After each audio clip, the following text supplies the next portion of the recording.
नमस्कार, मैं निहारिका सिंह और आप देख रहे हैं एटी न्यूज भारत आवाज़े टंडा। लखनऊ उत्तर प्रदेश और खासकर बिहार में छठ का विशेष महत्व है। छठ सिर्फ एक पर्व नहीं है बल्कि महापर्व है जो पूरे 4 दिन तक चलता है।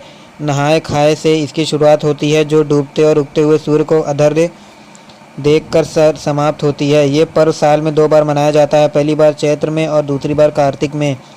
चैत्र शुक्ल पक्ष षष्ठी पर मनाए जाने वाले छठ पर्व को चैती छठ और कार्तिक शुक्ल पक्ष षष्ठी में मनाए जाने वाले पर्व को कार्तिक छठ कहा जाता है। पारिवारिक सुख समृद्धि और मनोवांछित फल प्राप्ति के ये पर्व मनाया जाता है। इसका एक अलग ऐतिहासिक महत्व भी है। माता सीता ने भी की थी सूर्यदेव की पूजा। छठ पूजा की परंपरा कैसे शुरू हुई, इस संदर्भ में कई कथाएं प्रचलित हैं। एक मान्यता के अनुसार जब राम सीता 14 साल के वनवास के बाद अयोध्या लौटे थे तब रावण वध के पाप से मुक्त होने के लिए उन्होंने ऋषि मुनियों के आदेश पर राज सूर्य यज्ञ करने का फैसला लिया। पूज के लिए उन्होंने मुग्दल ऋषि को आमंत्रित किया। मुग्दल ऋषि ने मां सीता पर गंगाजल छिड़ककर पवित्र किया और कार्तिक मास के शुक्ल पक्ष की षष्ठी तिथि को सूर्यदेव की उपासना करने का आदेश दिया। इससे सीता ने मुग्दल ऋषि के आश्रम में रहकर 6 दिनों तक सूर्यदेव भगवान की पूजा की थी। सप्तमी को सूर्योदय के समय फिर से अनुष्ठान कर सूर्यदेव से आशीर्वाद प्राप्त किया था। महाभारत काल से हुई छठ पर्व की शुरुआत हिंदू मान्यता के मुताबिक कथा प्रचलित है कि छठ पर्व की शुरुआत महाभारत काल से हुई थी। इस पर्व को सबसे पहले सूर्यपुत्र कर्ण ने सूर्य की पूजा करके शुरू किया था। कहा जाता है कि कर्ण भगवान सूर्य के परम भक्त थे और वो रोज घंटों तक पानी में खड़े होकर उन्हें अर्घ्य देते थे। सूर्य की कृपा से ही वह महान योद्धा बने। आज भी छठ में अर्घ्य दान की यही परंपरा प्रचलित है। द्रौपदी ने भी रखा था छठ व्रत। छठ पर्व के बारे में एक कथा और भी है। इस किंवदंती के मुताबिक जब पांडव सारा राजपाट जुए में हार गए तब द्रौपदी ने छठ व्रत रखा था। इस व्रत से उनकी मनोकामना पूरी हुई थी और पांडवों को सब कुछ वापस मिल गया। लोक परंपरा के अनुसार सूर्यदेव और छठी मैया का संबंध भाई बहन का है, इसलिए छठ के मौके पर सूर्य की आराधना फलदायी मानी गई है। क्या है छठ का पौराणिक महत्व, आइए जानते हैं। इन कथाओं के अलावा एक और किंवदंती भी प्रचलित है। पुराणों के अनुसार प्रियव्रत नामक एक राजा की कोई संतान नहीं थी। इसके लिए उसने हर जतन कर डाले लेकिन कोई फायदा नहीं हुआ। तब उस राजा को संतान प्राप्ति के लिए महर्षि कश्यप ने उसे पुत्रेष्टि यज्ञ करने का परामर्श दिया। यज्ञ के बाद महारानी ने एक पुत्र को जन्म दिया लेकिन वह मरा पैदा हुआ। राजा के मृत बच्चे की सूचना से पूरे नगर में शोक छा गया। कहा जाता है कि जब राजा मृत बच्चे को दफनाने की तैयारी कर रहे थे तभी आसमान से एक ज्योतिर्मय विमान धरती पर उतरा। इसमें बैठी देवी ने कहा, मैं षष्ठी देवी और विश्व के समस्त बालकों की रक्षिका हूँ। इतना कहकर देवी ने शिशु के मृत शरीर को स्पर्श किया जिससे वह जीवित हो उठा। इसके बाद से ही राजा ने अपने राज्य में यह त्यौहार मनाने की घोषणा कर दी। वही आपको बताते चले कि उत्तर प्रदेश में बड़े ही धूमधाम से गाजे बाजे के साथ ढोल नगाड़ों के साथ छठ का महापर्व मनाया जाता है, जिसमें अम्बेडकर नगर के टांडा अयातगंज सरयू नदी के किनारे और हनुमानगढ़ी के समीप मनाया जाता है, जिसमें श्री केंद्रीय दुर्गा पूजा महासमिति एवं लक्ष्मी पूजा महासमिति के पदाधिकारियों एवं सदस्यों द्वारा अहम भूमिका देखने को मिली है। हर साल की तरह इस साल भी छठ माता का पंडाल सजा हुआ है, लाइटों की व्यवस्था की गई है, शासन प्रशासन की व्यवस्था भी टाइट है। जैसे उत्तर प्रदेश सरकार ने कहा था छठ महापर्व है, बिहार के स्टार्टिंग है, उत्तर प्रदेश और कई की प्रदेशों में छठ महापर्व मनाया जाता है।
से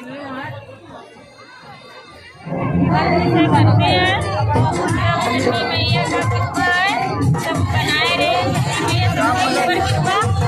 हर साल ऐसे छठी मैया का पूजा हम करते रहे, हर साल से का पूजा अर्चना करते रहे। माँ छठी मैया हम सबके बनाए कृपा करते रहे, सबको अच्छा रहे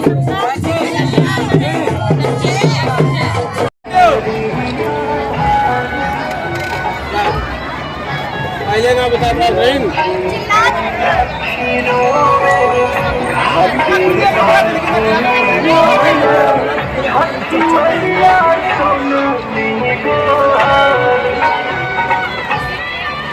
बनाओ भाई तो अलग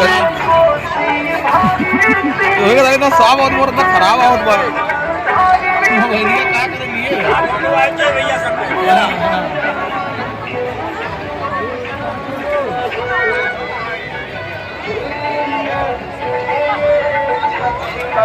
अगली बार से रिकवरी हो जाएगी।